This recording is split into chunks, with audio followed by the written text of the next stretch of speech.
नमस्ते। चलिए आज दुनिया के कुछ सबसे उलझे हुए मुद्दों को सुलझाने की कोशिश करते हैं, एकदम आसान भाषा में।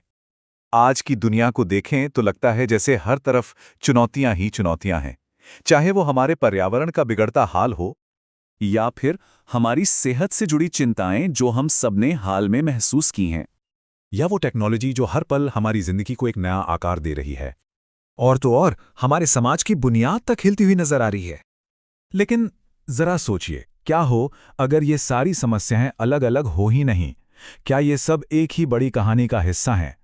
चलिए इसी सवाल की तह तक चलते हैं और उस छुपी हुई कड़ी को समझते हैं जो इन सभी बड़े वैश्विक मुद्दों को एक साथ जोड़ती है। तो आज के इस विश्लेषण में हम क्या क्या देखने वाले हैं? पहले तो समझेंगे कि इस संकटों की दुनिया आखिर है क्या। फिर बात करेंगे ग्रह या आपातकाल की, देखेंगे कि कैसे समाज में बिखराव आ रहा है और कैसे हमारे बनाए हुए सिस्टम्स ही फेल हो रहे हैं। और आखिर में एक साझा भविष्य बनाने के रास्ते पर भी नजर डालेंगे।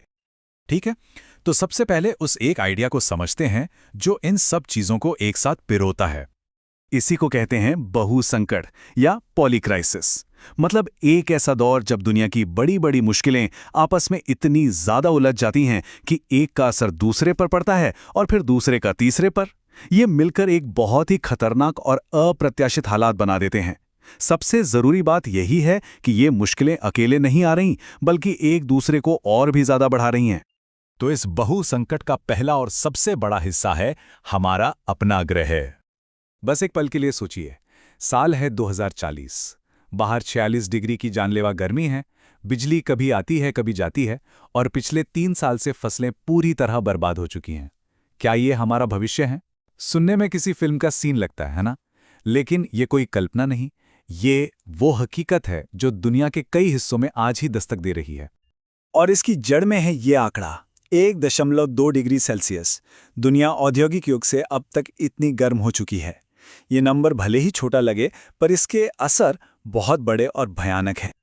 और देखिए, ये संकट सिर्फ गर्मी बढ़ने तक ही नहीं रुका है, इसका सीधा असर हमारी प्रकृति पर भी पड़ रहा है। 1970 से अब तक दुनिया भर में वन्य जीवों की आबादी में 68% की चौंकाने वाली गिरावट आई है। ये सब आपस में जुड़ा हुआ है।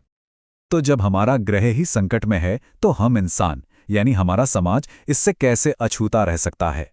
चलिए देखते हैं कि ये संकट अब इंसानी समाज में कैसे फैल रहा है। एक और कल्पना कीजिए, रात में अचानक हवाई हमलों की आवाज से नींद खुलती है।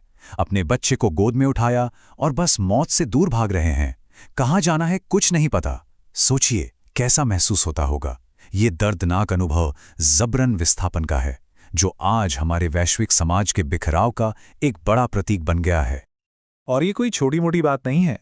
आज दुनिया भर में 12 करोड़ लोग, जी हां 120 मिलियन, युद्ध, क्लाइमेट चेंज और आर्थिक संकटों की वजह से अपना घर-बार छोड़ने पर मजबूर हैं। ये आंकड़ा इतिहास में अब तक का सबसे बड़ा है।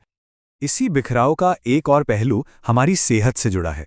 ये जो नई नई बीमारियां आ रही हैं, उनमें से 75% जानवरों से इंसानों में फैल रही हैं। ऐसा क्यों? क्योंकि हम इंसानों ने प्रकृति में इतनी दखलंदाजी कर दी है कि अब महामारियों का खतरा बहुत तेजी से बढ़ गया है। और आखिर में बात करते हैं उन सिस्टम्स की, उन ढांचों की जिन्हें हमने अपनी सहूलियत के लिए बनाया था। लोकतंत्र, अर्थव्यवस्था, टेक्नोलॉजी, लेकिन अब वो खुद ही चरमरा रहे हैं।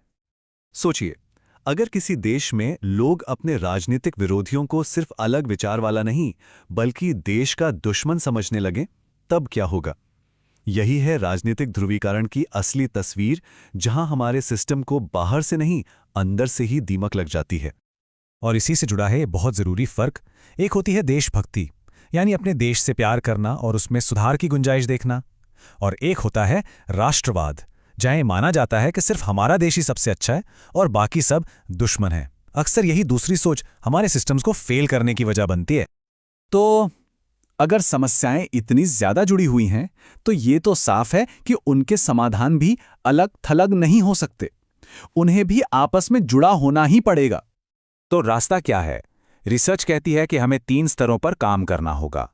पहला, एकीकृत दृष्टिकोण, मतलब स्वास्थ्य, जलवायु और शासन, इन सबको एक साथ लेकर चलना होगा।